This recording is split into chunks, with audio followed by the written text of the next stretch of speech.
사랑합니다. 선한 거짓말 화이트 라이에 대해서 어떻게 생각하십니까? 선한 거짓말, 하얀 거짓말이다, 그러니까 좋은 거짓말이다, 선한 거짓말이다 라는 뜻인데, 필요한 거짓말이다 라는 뜻인데, 이 선한 거짓말에 대한 호불호가 많이 갈릴 것입니다. 어떤 이제 한편으로는 거짓말이기에 그 어떤 것도 이유가 될 수 없다. 그러니 어떠한 상황과 또 어떠한 목적을 위해서 하는 거짓말은 그 목적이 무엇이든 간에 그 과정이 잘못된 것이니 그것이 어떻게 얼마나 필요하더라도 그것은 필요하길 수밖에 없다. 차악일 수밖에 없다라고 말하는 이제 한편이 있을 것이고, 또 한편으로는 어떠한 상황 속에서는 어쩔 수 없지 않겠느냐, 어떠한 상황이더라도 그 더 나은 목적을 위해서, 더 나은 것을 위해서 이제 거짓말을 이제 해서더라도 더 나은 것을 위해 더 나은 목적을 달성해야 하지 않겠느냐라고 말하기도 합니다. 그렇다면 성경에서는 이 선한 거짓말에 대해서 어떻게 이야기하고 있을까요? 성경에서는 거짓에 대해서 정말 많은 이야기들을 하고 있습니다. 요한복음에서는 대표적으로 이 거짓말은 이 마귀의 것이라고 합니다. 마귀는 거짓의 영이며 또 마귀는 거짓말쟁이이고 마귀는 거짓의 아비다라고 말합니다. 그래서 그 사탄은 이제 성경 속에서 창세기에서도 보면은 하와를 이제 거짓말로 속여서 선악과를 먹게 했죠. 이 사건뿐만 아니라 이제 이후로 나오는 이 형 가인이 아벨을 죽이고 은폐하는 사건, 거짓으로 은폐하는 사건도 나오고, 그리고 야곱이 형 에서를 이제 속여서 장자권을 산 그런 일들도 나옵니다. 성경에서는 이 거짓으로 인하여 나오는 수많은 고생과 또 망하는 인생들을 많이 살펴볼 수 있습니다. 그런데 재밌는 것은 반대의 이야기들도 많이 나옵니다.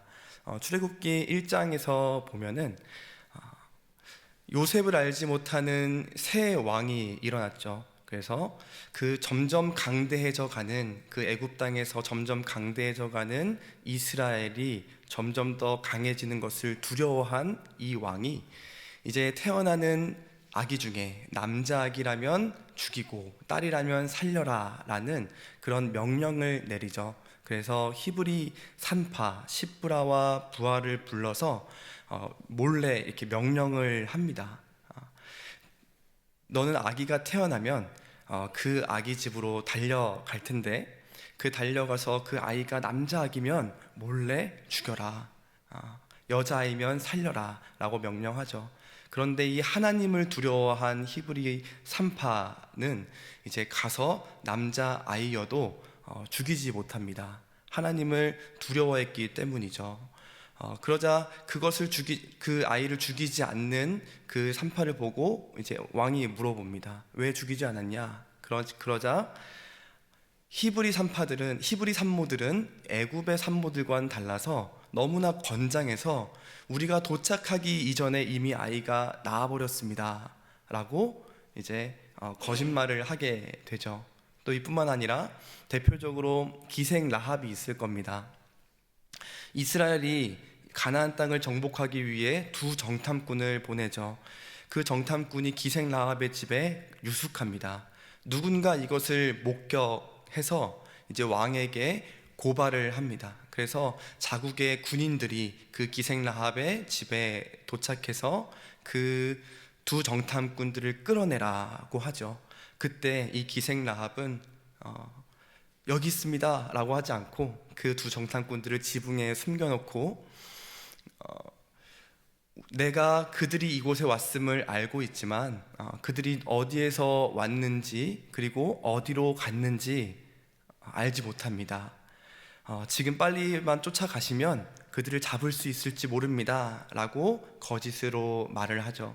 그러자 하나님께서는 그 기생 라합을 구원하셨고, 그리고 이스라엘의 가나안 정복 전쟁에도 큰 도움을 받습니다.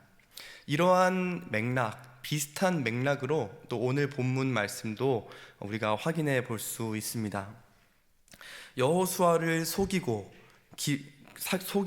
살게 된 그런 기브온 주민에 대한 이야기가 오늘 등장을 하는데, 오늘 본문은 이렇게 시작을 합니다. 9장 1절에 이 일을 듣고 라고 시작을 합니다. 이 일이 무엇이었습니까? 어떤 이야기를 들었을까요?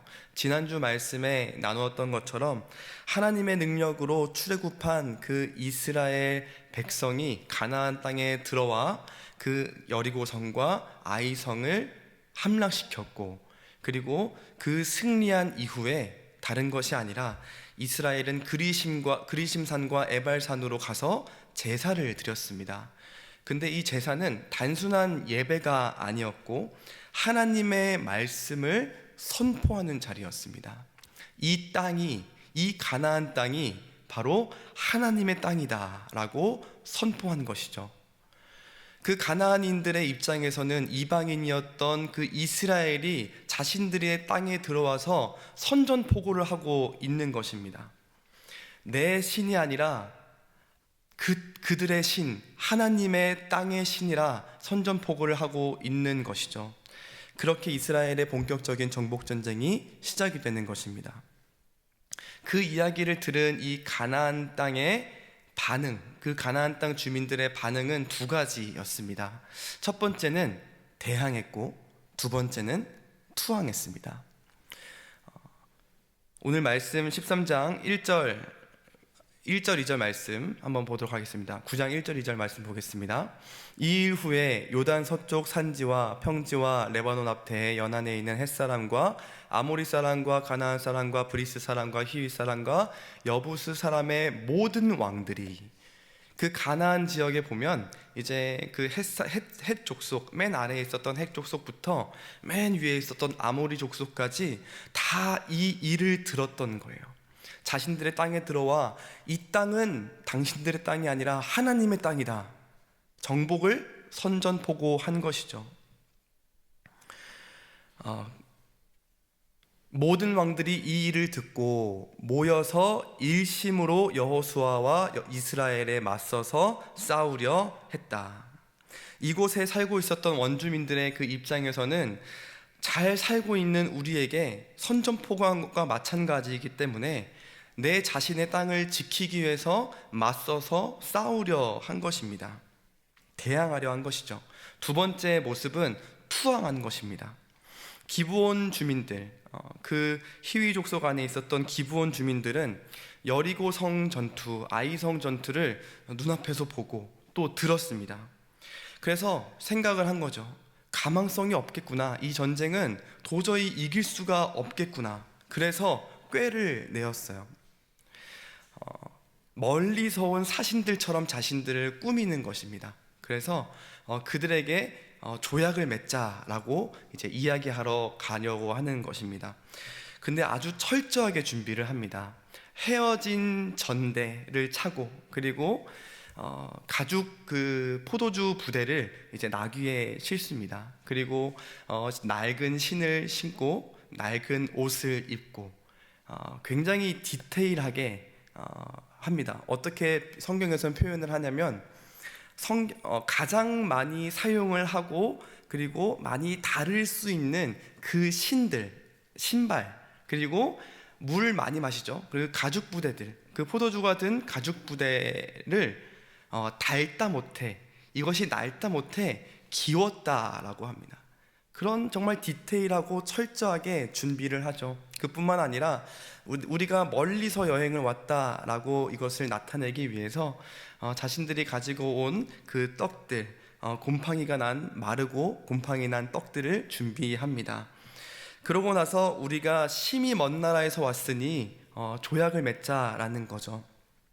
그 이유는 먼 나라에서도 당신들의 하나님의 그 능력과 그 영광을 우리가 들었다. 그러니 우리가 당신들의 편에 서야 우리가 살 수 있겠다라는 그 이유였습니다. 그런데 이스라엘이 딱 보자 이제 좀 직감이 든 거죠. 어디서 많이 본 그런 느낌의 그런 행색의 사람들이었어요. 그래서 당신들 그 히위 족속들이 아니냐, 이 가나안 땅에 살고 있는 족속들이 아니냐라고 말합니다. 그런데 아닙니다, 아닙니다. 우리는 심히 먼 나라에서 온 사람들입니다. 이 가죽부대를 보십시오. 이 전대를 보십시오. 이 낡은 옷과 곰팡이 든 떡을 보십시오. 라고 이제 막 설득을 하게 되죠. 이런 모습들을 현실적으로 바라볼 때 우리가 어떤 생각이 드십니까? 우리가 성경의 결과와 내용들을 잘 알고 이 말씀을 보니까 사실은 이 기브온 주민들이 하나님을 경외하는 사람들이구나 라고 생각이 들지만, 사실 이 상황만 놓고 본다면 가나안 땅들의 입장에서는 잘 살고 있다가 침략을 받은 상황입니다. 내 땅에, 내 나라에, 내 가정을 위협하는 적들이 쳐들어온 거죠. 그래서 그들을 향해서 일심으로 맞서는 것, 어찌 보면 당연한 일입니다. 그들의 입장에서 보면 내 나라와 가정을 위해 애국하는 움직임인 것이죠. 이와 같이 그렇게 똑같은 관점에서 본다면 이 기브온 주민은 반대로 매국노이고 배신자입니다. 자신의 민족까지 버리고 자신의 희위 족속까지 버리고 그 일심으로 나라를 지키기 위해, 그 땅을 지키기 위해 모이고 있는 그들을 버리고, 기브온 주민들은 자신의 살 길을 살기 위해 나라를 판 민족이라고도 할 수 있죠. 그렇게 디테일한 설정까지 잡아가면서 치밀하고 철저하게 그 일을 준비한 것을 보면 교활하지 않을 수 없다 할 수 있습니다. 그러나 이 성경은 가나안 땅에서 인간의 전쟁의 역사에 대해 서술하고 있는 것이 아니죠. 하나님의 입장에서 쓴 성경입니다. 하나님의 뜻을 이루기 위한 목적이 이 성경에 있는 것입니다. 그 관점에서 이 본문을 살펴본다면 이야기가 완전히 달라지게 됩니다. 모든 만물은 누가 지으셨죠? 하나님께서 지으셨습니다. 그 모든 만물을 하나님께서 지으시고 하나님께서 통치하신 겁니다. 그 완벽했던 하나님의 나라에 죄가 들어온 것이고, 그 죄를 따르는 하나님을 반역하는 세대들이 일어나고 그 나라들이 일어나게 된 것입니다. 하나님께서는 이 망가진 세상, 이 죄로 얼룩떨어진 이 세상을 바로잡기 위하여 이스라엘을 세우셨고, 이스라엘을 통하여 하나님의 말씀을 선포하셨고 하나님의 통치를 이루어 가시기를 원하셨습니다. 이 전쟁은 그 가나안 땅의 그 원래 주인을 쫓아내려고, 그들에게서 있는 그것을, 원래 그들의 것을 빼앗으려고 하신 전쟁이 아니라 원래 주인이신 하나님께서 원래 자리를 찾아가는 전쟁인 것입니다. 그러나 그 땅은, 하나님의 말씀이 선포된 그 땅은 여전히 하나님의 말씀을 거부했고 다른 우상을 섬기려 했고 하나님의 말씀의 통치에 대적하고 일심으로 맞서고 있는 상황인 것입니다.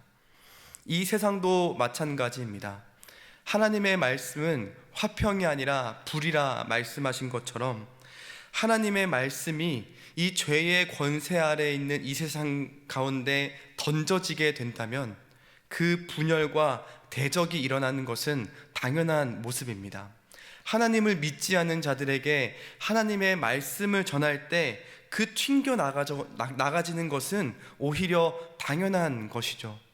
전도를 할 때 거절을 당하는 것은 오히려 자연스러운 부분일 것입니다. 왜냐하면 이 세상의 법칙을 가진 자에게 하나님의 법칙을 내민다면 그에게 혼란과 분열이 당연히 찾아오게 되는 것이기 때문이죠.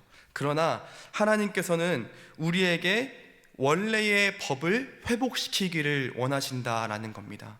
그래서 이 영적 전쟁은 우리에게 반드시 필요한 것입니다. 이런 관점에서 기브온 주민을 한번 볼까요? 매국노이고 배신자였던 그런 기브온 주민을 이 관점에서 봤을 때 시선이 완전히 달라지게 됩니다. 이 땅을 지으시고 통치하시는 하나님께서 그의 능력과 영광을 그 세상에게 다시 드러내실 때 그것을 목도한 기브온 주민은 더 이상 이 세상의 권세에, 이 세상의 지배 아래에 있을 수 없었던 것입니다. 죄의 아래에 있었던, 죄의 권세 아래에 있었던 그 가나안의 그 권세 아래에 있었던 이 기브온 주민이 원래 주인이신 하나님의 영광과 능력을 목도할 때 이 세상 가운데 도저히 있을 수 없었던 것이죠. 그래서 그 하나님의 능력과 영광 아래 내가 들어가야지만 살 수 있겠구나 라는 것을 느낀 것입니다. 그래서 이 일을 보고 꾀를 내게 된 것입니다. 이 꾀라는 단어는 다른 성경에서 잠언에서 살펴보면 명철로도 번역이 됩니다. 그래서 어떻게든 거짓말을 해서라도 하나님의 통치 아래 들어가려는 그런 발버둥이 그들에게 있었다라는 겁니다. 그들에게는 거짓말을 해서라도 그 생명의 하나님 아래에 들어가는 것이 가장 중요했습니다. 오늘 말씀은 이들이 거짓말을 했느냐, 거짓말을 안 했느냐, 이것이 선한 것이냐, 악한 것이냐, 이것이 옳은 것이냐, 그른 것이냐 라는 것을 말하고 싶은 것이 아닙니다. 교회를 위해서라면, 하나님을 위해서라면 어떤 수단과 방법을 가리지 않고서라도 내 마음의 중심을 버리고 미움을 가져서라도 분열을 하면서까지라도 그 일을 이루어내는 것이 옳은 것이 아니라는 것이죠. 하나님의 말씀과 그 능력이 선포되었을 때 우리의 반응이 무엇이냐라는 것입니다. 하나님의 말씀, 그것이 임했을 때 우리가 일심으로 맞서서 싸우느냐, 아니면 기브온 주민처럼 하나님의 말씀에 일심으로 어떻게 해서든 하나님의 편에 서려고 발버둥치고 있느냐라는 것입니다. 사랑하는 성도 여러분, 우리가 생각하기에 우리는 하나님께 일심으로 맞서는 자가 아니라고 생각을 하고 계시겠지만, 사실은 하나님께서는 우리에게 매 순간 하나님의 영광과 능력을 드러내고 계십니다. 매 순간 하나님의 영광과 능력을 드러내고 계시는 그 하나님께 지금 우리의 태도와 우리의 반응은 무엇입니까? 여전히 일심으로 하나님을 주인으로 모시지 않고 우리의 돈과 명예와 쾌락만을 쫓아 하나님을 우리의 주인으로 모시고 있지 않은지 우리는 돌아봐야 합니다. 이 일을 듣고서라도 우리를 위해 이 모든 만물을 만드시고 우리를 위해 그 하나님께서 독생자 예수 그리스도의 몸을 입고 이 땅 가운데 오셔서 우리를 위해 그 생명을 다 우리에게 주셨음에도, 그 말씀에도, 그 진리에도 우리는 반응하고 있지 않지는 않습니까? 바라기는 모든 성도님들께서 우리에게 날마다 그리고 영원토록 우리에게 드러내시는 그 하나님의 영광과 능력 앞에서 우리가 일심으로 엎드리고 그 앞에 들어가기를, 그 안으로 들어가기를, 우리가 하나님께 속하기를 발버둥치는 우리가 되었으면 좋겠습니다. 말씀을 맺겠습니다. 나에게 있어서 가장 중요한 것이 무엇입니까? 오늘 기브온 주민에 대한 말씀을 통하여서 교회를 위해서라면, 하나님을 위해서라면 어떤 수단과 방법을 가리지 않아도 된다는 것이 아니라 하나님의 능력과 영광을 보고 내가 하나님의 편에 서지 않으면 안 되겠구나, 그 하나님의 말씀에 내가 반응하지 않으면 안 되겠구나, 그것이 우리의 생명이구나 라고 반응하고 또 하나님께 우리의 고백을 올려드리는 우리가 되었으면 좋겠습니다.